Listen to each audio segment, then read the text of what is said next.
സ്നേഹമുള്ള സഹോദരങ്ങളെ, പ്രഭാതവന്ദനം. ഇന്നത്തെ സുവിശേഷത്തിൽ ഈശോ ഇങ്ങനെയൊക്കെ പറയുന്നത് കേട്ടിട്ട് കേട്ടവർക്കൊക്കെ അത്ഭുതമായി.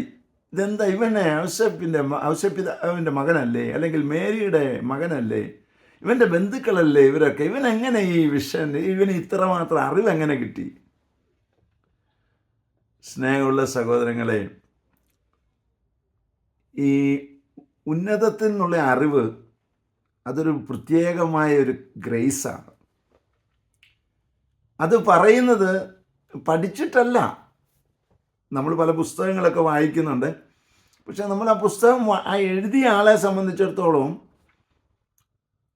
അത് വേറെ എങ്ങൊന്നും കോപ്പി ചെയ്തതല്ല. അത് അദ്ദേഹത്തിൻ്റെ ചിന്തയിലൂടെ കടന്നു വന്ന കാര്യങ്ങളാണ്. അത് പുസ്തകം വായിച്ചിട്ട് എഴുതിയതല്ല. എൻ്റെ ഈ ലേറ്റസ്റ്റ് ബുക്ക് 7 സ്റ്റാർസ് എന്ന് പറയുന്ന ബുക്കിൽ ഒരു ഇംഗ്ലീഷുകാരൻ പറഞ്ഞത് small and very beautiful book എന്നാണ്. അങ്ങനെയൊക്കെ നമുക്ക് കിട്ടാൻ കാരണം കർത്താവിനോട് ചേർന്ന് നിൽക്കുമ്പോഴാണ്. നമ്മുടെ പത്രോസ് പറഞ്ഞില്ലേ, നീ ജീവിക്കുന്ന ദൈവത്തിൻ്റെ പുത്രനായ മെസ്സിഹയാണ്. അതെവിടുന്ന് കിട്ടിയതാ? അപ്പോഴാണ് പറഞ്ഞത്, അത് ഉന്നതത്തിൽ നിന്നുള്ള എൻ്റെ പിതാവ് നിന്നോട് സംസാരിച്ചതാണ്, അല്ലെങ്കിൽ പിതാവ് വെളിപ്പെടുത്തിയതാണ്.